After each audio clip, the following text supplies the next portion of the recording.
As you all know from today's announcements, we have a special guest with us here today, Miss Heather Miller from the Firearms Manufacturers Association.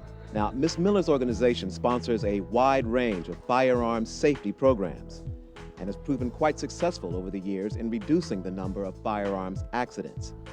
But Ms. Miller is here today to talk to us about a different aspect of firearms safety, particularly how you should react if you find yourself in an unexpected situation at school, at home, or elsewhere, a situation that might involve firearms.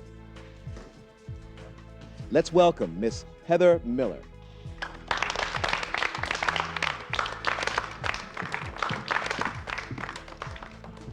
Thank you, Principal Donaldson. I appreciate the invitation to visit with you and your students.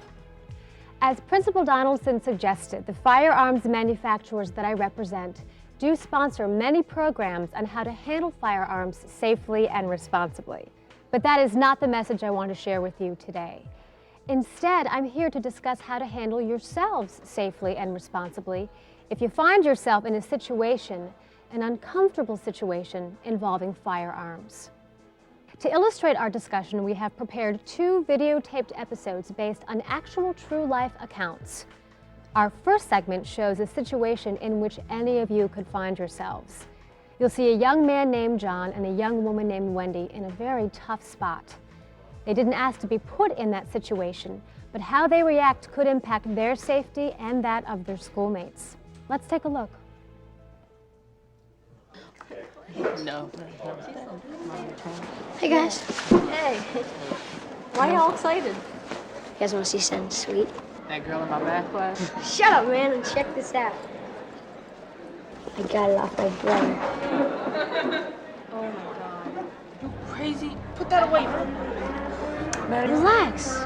It's cool. Don't let anybody see it. We can get expelled. No one's gonna see it. Besides, it's not loaded. My brother has the bullets. I don't care, man. Why did you bring that to school? Put it away. I just did. Just put it away. Up with you.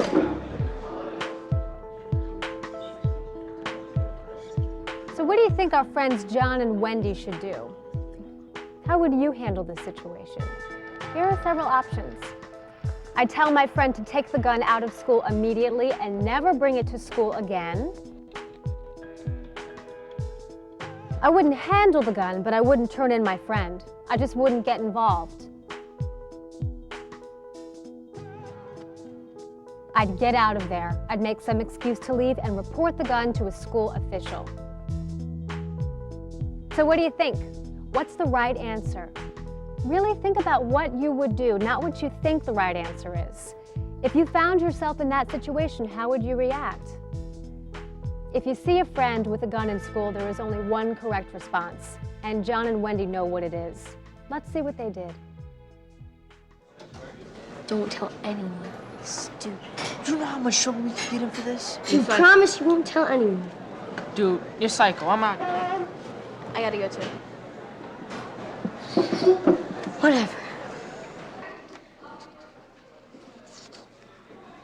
John, Wendy, what can I do for you guys? Mr. Young, we don't want to get anyone in trouble, but can we talk to you for just a second? Well, sure, what's up? Come on in, sit down. Ted Johnson's got a gun in his locker. He showed it to us in the cafeteria about 5 minutes ago. Well, he says it's not loaded, but still, we thought we should tell somebody. I mean, we don't want to be rats, but we're afraid something could happen. I mean, Ted's not weird or anything, but I just don't know why he'd bring a gun to school. But we don't want him to know that we told. Look, don't worry. We'll handle this so that nobody knows. Ted in particular doesn't know how we found out. But I will have to tell Principal Carter about this. Okay, that's cool. Thanks, Mr. Young. Wendy, John, you were smart to come and tell me this. You did the right thing. Thank you. Yes, Principal Carter, please. Yes, Principal Carter. We have a report of a boy with a gun in his book bag. I'd like to see you right away. This is the dumbest thing I've seen in my 15 years at this school. What would possess you to bring a gun to school? It wasn't loaded. I didn't think it was gonna be a big deal. People do it all the time. People don't do it all the time. This is the first time I've seen it. Bringing a gun to school is not only stupid, it's against the law. You'll have to go to the police station, Ted, until the judge decides how to treat this case. Can't I just take it home?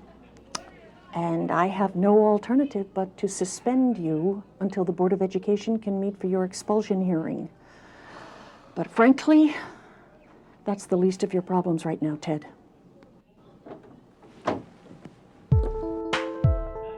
Students bringing guns to school may not happen as often as television would have us believe, but it does happen, and it's very serious.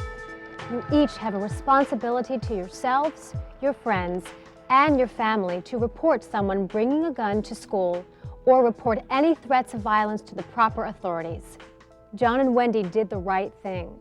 You must do the same thing if you ever learn that anyone has a gun in school or has even mentioned that they might bring one. Next, let's look at another difficult situation in which you could find yourself, often with no warning and through no fault of your own. Hey, what's down here? I got something to show you. It's my dad's.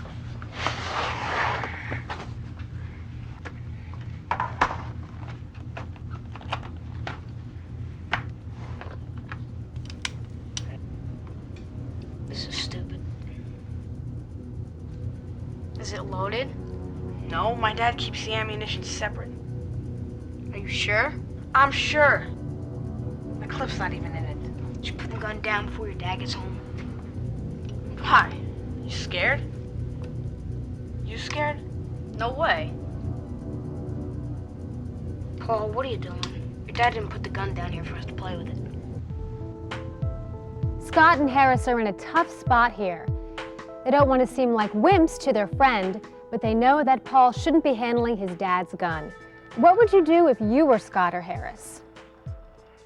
I'd handle the gun to look cool, but then try to get Paul to put it away. I'd hang around until Paul put the gun away, but I wouldn't touch it. I'd make an excuse and get out of there. Let's see what happened to Scott and Harris.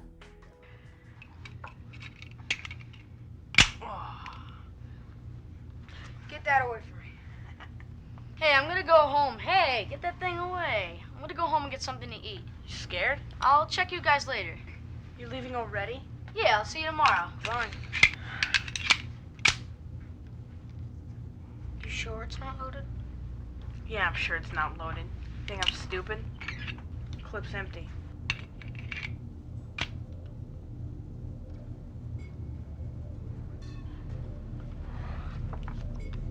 Check it out. It's heavier than I thought. You know, my dad paid over $5 bills for that puppy. Is this how you... Ah! Well, I came here to thank you, man. They dropped the charges after talking to you, but I still never want to step foot in another police station again. That's good. What did the doctor say about your hip? They have to reconstruct it.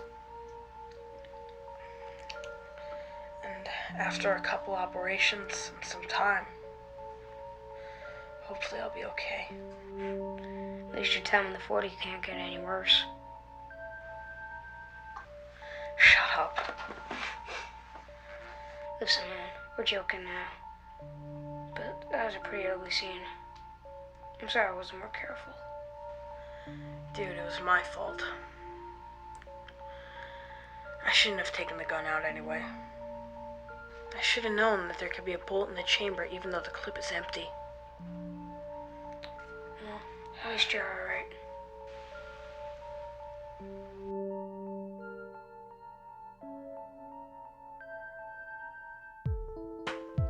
It should be self-explanatory who made the right decision here and who didn't. But just in case you need any further clarification, I've brought along a guest. Please say hello to Paul Patterson, the real Paul on whom this video was based. Paul is joining us today to talk about his experience. He has agreed to join me on my lecture tour to help make sure that other young men and women don't make the same mistake that he did a year ago. Thanks, Miss Miller. Thanks for having me, everybody. I've talked at a lot of different schools, but it's still kind of embarrassing for me to be up here. Not because I'm in a wheelchair or anything, but because I have to talk about how stupid I was that day. I've been in this chair for almost a year because I was stupid.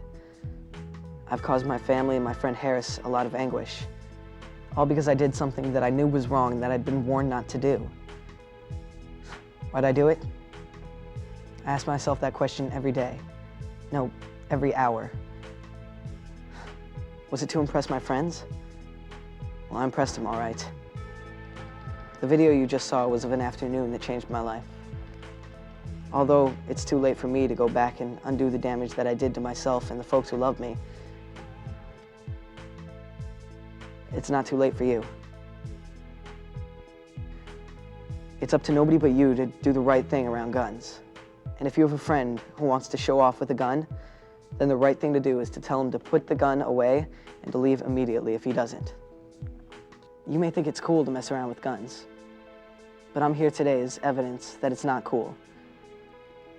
In fact, there's nothing less cool than putting your friends in a bad deal or putting yourself in a wheelchair. I don't blame Harris at all for what happened. It was an accident, and it was my fault. It was up to nobody but me to play it safe. And if you find yourself in a situation like the one I was in, then it's up to nobody but you. Heather's now going to hand out the Firearms Responsibility and Safety Pledge. I encourage you all to read it and sign it. If I'd had the chance to sign this pledge back before my accident, I probably wouldn't be in a wheelchair. It's too late for me, but you still have the chance. Thank you, everybody. Thank you, Paul. Thanks for your time and your sincerity.